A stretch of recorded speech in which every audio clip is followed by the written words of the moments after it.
Hi everyone, আসসালামু আলাইকুম। সবাই কেমন আছেন? আশা করছি সবাই ভালো আছেন।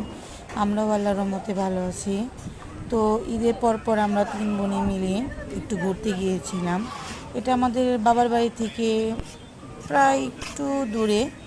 তো রিসোর্টটা খুব ভালো, আমার কাছে খুব ভালো লেগেছে। এটা হচ্ছে দোতলায়।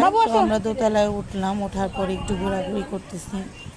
ঘোরাঘুরির পরে আমাদের এই রিসোর্টের পাশে হচ্ছে একটা নদীর উপরে ওই মানে রিসোর্টের সঙ্গে একটা ব্রিজ আছে, বড় ব্রিজ। তো নদীর যে একটা বাতাস, সেই বাতাসটা এত ভালো লাগতেছিল বলার বাহিরে। আর রিসোর্টটা আসলে অনেক সুন্দর। তো আমরা 3য় তলায় উঠলাম, ওঠার পরে একটু ঘোরাঘুরি করতেছি। দেখেন জায়গাটা অনেক সুন্দর, আসলে অনেক সুন্দর।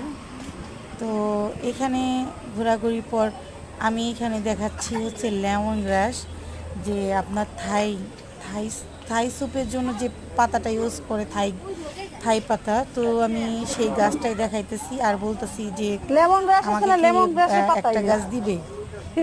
থাই সুপে দেয় না এটা দেখার পর আমি সবাইকে দেখানোর পর আমরা একটু হাঁটতেছি, হাঁটার দিব না একটা নিয়ে দিতাম। এদিক ওদিক একটু ঘোরাঘুরি করতেছি। তো আমরা খাবার অর্ডার দিব। এখানে যতটাই ভালো লাগছে, কিন্তু এখানে খাবারটা আমার কাছে তেমনটা ভালো লাগে না। ডেকোরেশনটা অনেক সুন্দর, সাজানো সুন্দর। ঠিক আছে। তো আমরা রাতে যখন গিয়েছি তখন লাইটিংটা আরো বেশি সুন্দর।